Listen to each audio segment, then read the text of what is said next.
மதுரை மத்திய சிறைக்கு மாற்று இடத்தை கண்டறிந்து புதிய சிறை கட்ட உத்தரவிடக் கோரி மெட்ராஸ் உயர்நீதிமன்ற மதுரை அமர்வில் ராஜா என்பவர் பொதுநல வழக்கு தொடர்ந்தார். மதுரை மத்திய சிறையில் 1252 கைதிகள் மட்டுமே இருக்க வேண்டிய நிலையில் 2379 கைதிகள் உள்ளதாக மனுவில் கூறியுள்ளார். இந்த வழக்கை விசாரித்த நீதிபதிகள் தமிழக உள்துறை முதன்மைச் செயலர், சிறைத்துறை தலைவர் பதிலளிக்க உத்தரவிட்டு வழக்கை செப்டம்பர் 9ஆம் தேதிக்கு ஒத்திவைத்தனர்.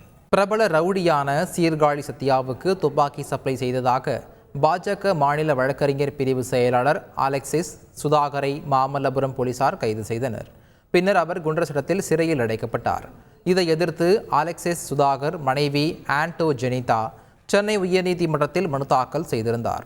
இந்த மனு இன்று விசாரணைக்கு வந்தபோது அலெக்சிஸ் சுதாகரை குண்டர்சட்டத்தில் சிறையில் அடைத்த உத்தரவை அறிவுரை கழகம் ரத்து செய்து விட்டதாக தமிழக அரசு வழக்கறிஞர் தெரிவித்தார். இதனையடுத்து இந்த வழக்கை முடித்து வைத்து நீதிபதிகள் உத்தரவிட்டனர். செய்திகளை உடனுக்குடன் தெரிந்து கொள்ள உடனே சப்ஸ்கிரைப் பண்ணுங்க.